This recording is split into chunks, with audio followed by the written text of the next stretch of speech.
This is Gabriel Gonzalez for Cage Side Press here with one half of the main event this Saturday at Gamebred FC. Alan Belcher, who takes on Junior dos Santos for the heavyweight championship. Alan, obviously just days out. Talk to me. How are you feeling as the fight gets closer a few days from now? I feel great. I feel very focused. Feel prepared. I feel the fight coming closer.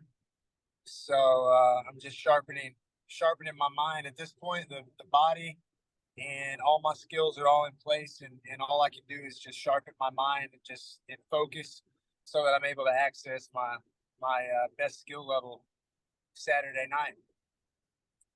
For fans who haven't been paying attention, you have had quite the journey in your post-UFC run. I mean, a lot of bare knuckle, quite some memorable things going on in Misfits, and now, bare knuckle MMA. Can you just recap what these last several years have been like? Because really, you're one of those fighters, I think similar to like a Mike Perry, really flourished outside of the octagon. Just how do you feel going into this moment? Um, well, I feel great. I feel like I set out to with on a quest to kind of fulfill a vision that I had a few years ago, which I didn't really know where it would end, and that was kind of part of the plan all along, is to not have any expectations, but to find out what my real full potential was and how far I could take this, and just do it the right way.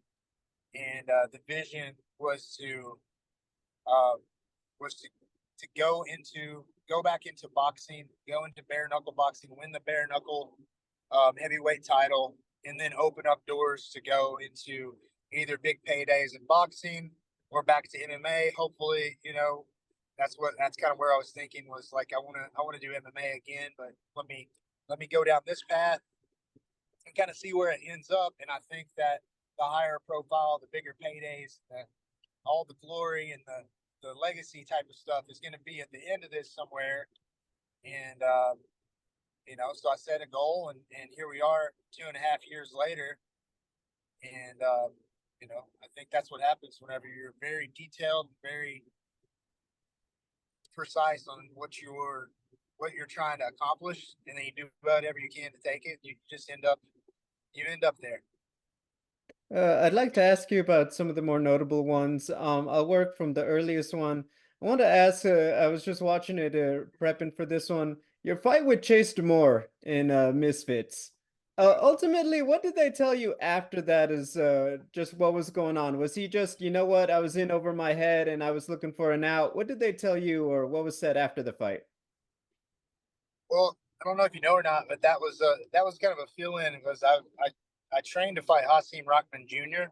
All right. in Misfits, and he ended up pulling out. So Chase Moore stepped in on last minute notice.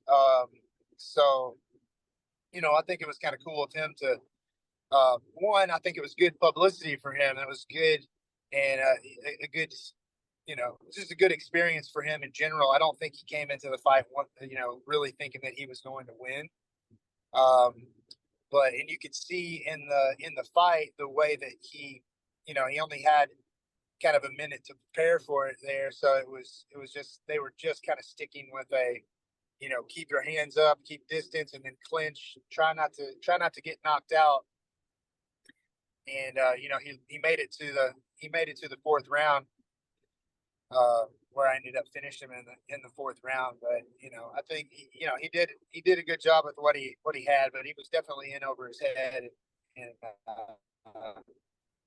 uh, mismatched for sure. But he was an athletic guy. He's a big guy, so it was interesting kind of problems to solve. Sometimes fighting wild people that don't know what they're doing can have some challenges for you that are a little bit different. And then I'd like to move to your most recent one. Obviously, that scrap with Big Country Roy Nelson. Just talk to me a little bit about it, because I know you have a lot of bare knuckle experience, but not as much bare knuckle MMA specifically. I mean, is it apples to apples because you've obviously been an MMA fighter, or was the no gloves part of the MMA really drastic? I think the bare knuckle boxing 100% serves me in bare knuckle MMA, because a lot of it is the mental side of being able to be calm and able to do what you need to do, striking without worrying about whether they have gloves or not. So it's kind of the same, kind of imagining that they do have gloves on, so to speak, and not letting that bother you and just focusing on the technique that you do. So experience definitely is all. Fight specifically was challenging because it was a tune-up fight for this JDS fight. To me, I felt like I was going to beat Roy. No disrespect to Roy, but I thought that I would do better than I did. It was just kind of a tune-up to my grappling because I haven't been grappling in recent years as much. I've been focusing on boxing, so it was a chance for me to get my kicks back going and get my grappling back going and kind of change a few things. And it was very necessary in order to get back. So it was a tough opponent to have a tune-up fight against, but it worked out, and now I'm on a whole different level than I was a few months ago when I fought Roy. And then one of the things I noticed on your Instagram, a lot of training with the water. I saw you with your coach or your trainer, the push-ups in the water, a lot of swimming. I think for a lot of people, they might find it surprising. They know it's a good workout, but they may not realize it's actually really good for combat sports. Just can you talk a little bit about all the water training you do? Yeah, I've continuously added more and more and more training in the water, for several reasons. One is I can I can get in more hours of work and less impact on my body. So you can really um, use a lot of force and get yourself very tired and build up your energy, build up your endurance, and everything that you need to do without the impact.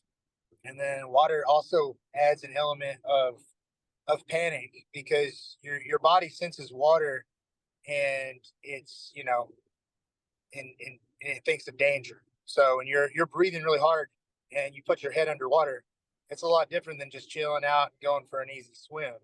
You're working out in the water, you're likely to maybe breathe in water into your lungs or something. So you have to work through some panic. So it's really good for the breathing. So I've put a lot of work into the swimming and doing a lot of different things, holding breath under the water, and it's good for the mind. And then my final question, obviously MMA fans all know Junior dos Santos. What are your thoughts on what he brings to the table and where he's at with his game in this stage of his career? I think that he's just as dangerous and just as good as he's always been at this point of his career. He may even be definitely wiser, probably even a smarter fighter than ever. And you know, uh, yeah, I think he's an excellent fighter. I have a lot of respect for him. So I feel like the level that Junior's at is good for me because it brings more out of me. You look back in my career, my best performances were the ones that caused the most threat to me and made me focus a little bit more. So, and I think he feels the same way. I can tell in his training right now. He's taking it very seriously. So I think the fans have a lot to be excited over two competitive guys that are really in it for the right reason and that are ready to come in and win. And so I think that, yeah, I mean, yeah, what can I say? Junior's a beast. Well, Alan, we're definitely looking forward to it. We know it's going to be a good fight. Ladies and gentlemen, once again, Alan Belcher taking on Junior dos Santos this Saturday at the Kia Center in Orlando. You guys are not going to want to miss it. Alan, best of luck.